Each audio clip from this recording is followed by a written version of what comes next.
lalabas dito kung nasaan yung phone natin. Paano matrace kung nasaan ang nawawala nating cellphone? Kailangan pala guys, matatrace natin yung mga phone natin. Kailangan po naka-turn on ang location sa phone na gagamitin nyo.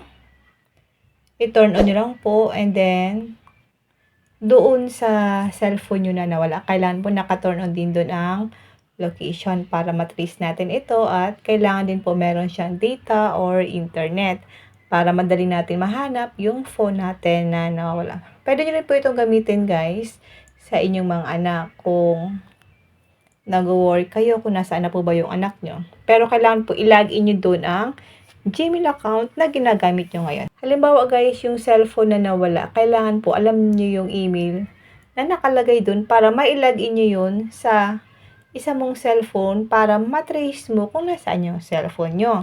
Halimbawa guys, ito sa akin. Then, click lang natin ang phone settings. Scroll down, click natin ang Google. I-login nyo lang po ang Gmail account. Kung ano po yung nakalagay na Gmail account doon sa cellphone nyo na nawala, yun din po ang ilalagin nyo sa cellphone nyo ngayon para ma-trace natin siya. O kaya pwede nyo rin po itong magamit sa anak nyo once na medyo late na sila umuwi. I-login nyo lang po ang Gmail account mo sa kanilang device. Okay? Meron siyang Google Services, Find My Device, ganyan po. Click na po natin ang Find My Device. Click Find My Device app.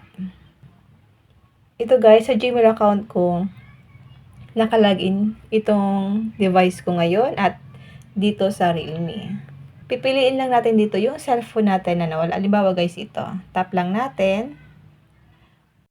Lalabas dito kung nasaan yung phone natin. Guys, ito.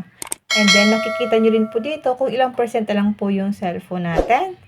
At kung saan po ba siya nakakonect. Halimbawa guys, dito nakakonect siya sa Wi-Fi. Click natin ang secure device. Pwede po kayo maglagay dito ng contact info sa inyong mga phone na nawala. Halimbawa guys, ito. I-tap mo lang tong add contact info. Click add message. Pwede po kayo dito guys maglagay ng message. Halimbawa, yung cellphone niya is ninakaw, ganyan. Then, pwede rin po kayo dito maglagay ng phone number para once na inopen po yung phone nyo na nawala, makita po yung message nyo at yung phone number. At kung nahulog man po yung phone nyo at mabait yung nakapulot, baka po maibalik pa po sa inyo yung cellphone nyo na nawala. Okay? Pwede nyo rin po itong gawin sa cellphone ng asawa nyo kung gusto nyo pong malaman kung nasaan sila. At sa cellphone ng anak nyo, i-login nyo lang po ang inyong mga Gmail account sa kanilang mga device. Yun lang guys, sana po may natutunan kayo sa aking video. Kung hindi ba po kayo nakafollow sa aking Facebook page, nagtuturo po ako ng mga tips and tricks, tutorial video, pwede nyo po akong i-follow. Positive Mind at sa aking YouTube channel, Arky Willow, para lagi kang updated sa mga bago kong upload. And now, thank you for watching. God bless you all.